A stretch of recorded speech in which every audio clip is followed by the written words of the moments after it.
Pose with the bands. Pose with the pose with the pose with the bands.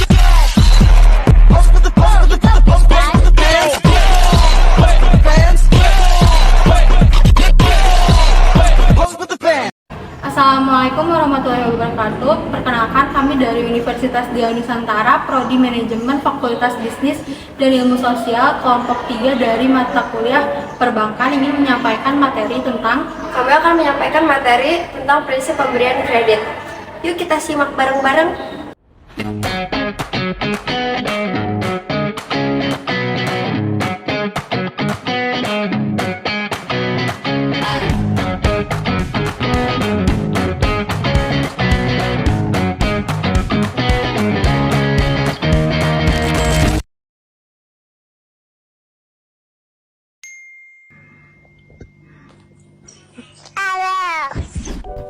Baik, yang pertama-tama kalian harus tahu dulu nih apa itu manajemen kredit.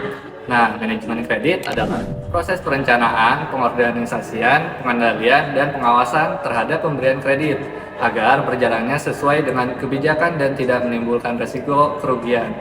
Fokus utamanya adalah menjaga kualitas kredit dan meminimalkan kredit yang bermasalah atau disebut dengan non-performing loan atau NPL.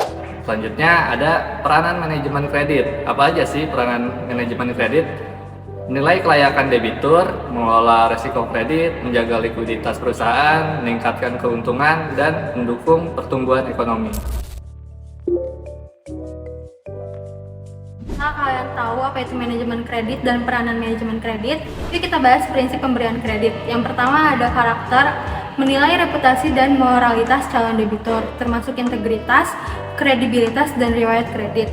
Yang kedua ada kapasitas, menilai kemampuan calon debitur untuk membayar kembali kredit berdasarkan sumber pendapatan dan kemampuan keuangan. Yang ketiga ada kapital atau modal, menilai kekayaan bersih calon debitur sebagai jaminan atau cadangan untuk membayar kredit jika diperlukan. Yang keempat ada kolateral atau jaminan, menilai nilai dan kualitas aset yang ditawarkan sebagai jaminan untuk kredit, baik fisik maupun non-fisik. Yang kelima ada condition atau kondisi, menilai kondisi ekonomi secara umum, industri dan kondisi khusus yang dapat mempengaruhi kemampuan calon debitur untuk membayar kredit. Dan ada beberapa lembaga juga yang mempertimbangkan prinsip 7P, yaitu ada personality, party, purpose, prospect, dan payment, serta profitability dan protection. Dan ada juga prinsip 3R, return, kemampuan kredit menghasilkan keuntungan bagi bank, repayment, kemampuan debitur kredit tepat waktu, dan yang ketiga ada risk, tingkat resiko yang dihadapi bank dalam pemberian kredit. Saya akan menyebutkan prosedur pemberian kredit. Yang pertama ada pengumpulan data dan dokumen calon debitur seperti identitas, keuangan, dan agunan. Yang kedua ada analisis kelayakan kredit berdasarkan prinsip 5C, 3R, dan aspek lainnya. Kemudian ada verifikasi dan survei lapangan atau on the spot jika diperlukan. Selanjutnya persetujuan kredit oleh pejabat bank yang berwenang. Kemudian penandatanganan perjanjian kredit dan peningkatan agunan. Kemudian ada pencairan kredit, lalu pemantauan dan evaluasi kredit secara berkala. Yang terakhir ada pelunasan atau penyelamatan kredit jika terjadi masalah. Kemudian kami juga akan menampilkan studi kasus terkait prinsip tentang 5C. Mengapa prinsip 5C penting saat mengajukan pinjaman kredit? Pernahkah Anda bertanya-tanya mengapa beberapa pinjaman usaha disetujui dan yang lainnya tidak? Mari kita lihat kisah tentang dua orang, Pak Rudi dan Pak Denny di bank. Bertemu dengan Pak Rudi, pemilik toko sembako dengan pengalaman 3 tahun, dan Pak Denny, pengusaha pemula yang bermimpi membuka kafe yang kekinian.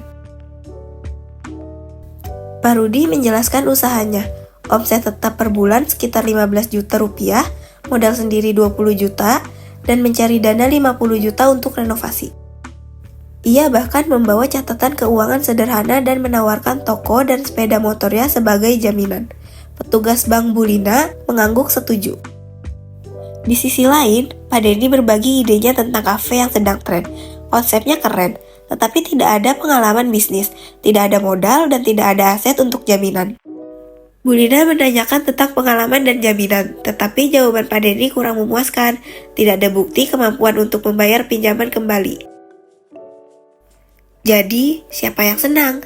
Pak Rudi mendapatkan persetujuan pinjaman berkat fondasi bisnis yang kokoh. Pak Denny tidak seberuntung itu. Pinjamannya ditolak. Memang berat, tetapi ini pelajaran tentang pentingnya persiapan.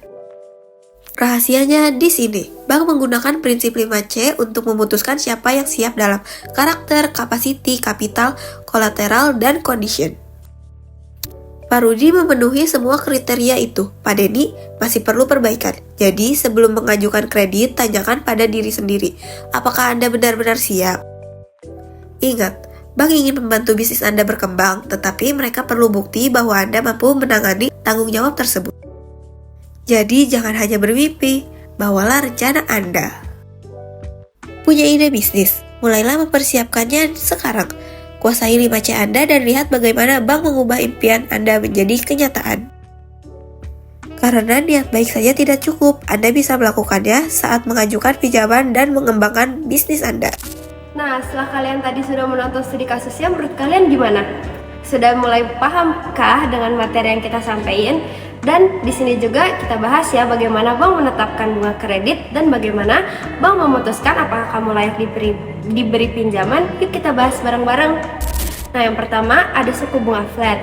Suku bunga flat yaitu perhitungannya berdasarkan jumlah pokok kredit awal tanpa mempertimbangkan sisa pinjaman, angsuran bulanannya tetap termasuk pokok dan bunga.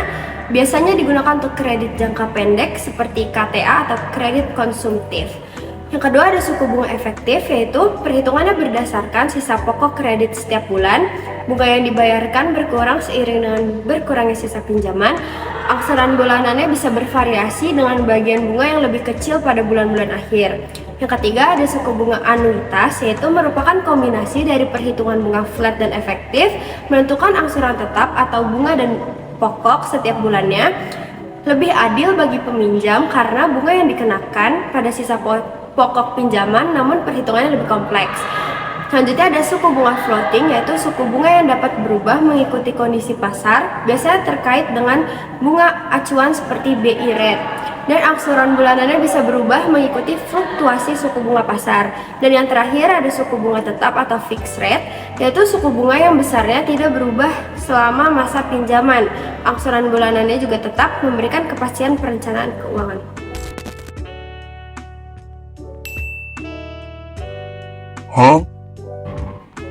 Nah, jadi pemberian kredit adalah penyaluran dana dari lembaga keuangan kepada debitur yang bertujuan mendukung kegiatan produktif atau konsumtif dengan harapan pengembalian sesuai dengan perjanjian. Kredit mendorong pertumbuhan ekonomi, namun memerlukan analisis resiko yang cermat agar tidak menimbulkan kredit yang macet. Sekian penyampaian materi dari kelompok kami, kurang lebihnya mohon maaf. Wassalamualaikum warahmatullahi wabarakatuh.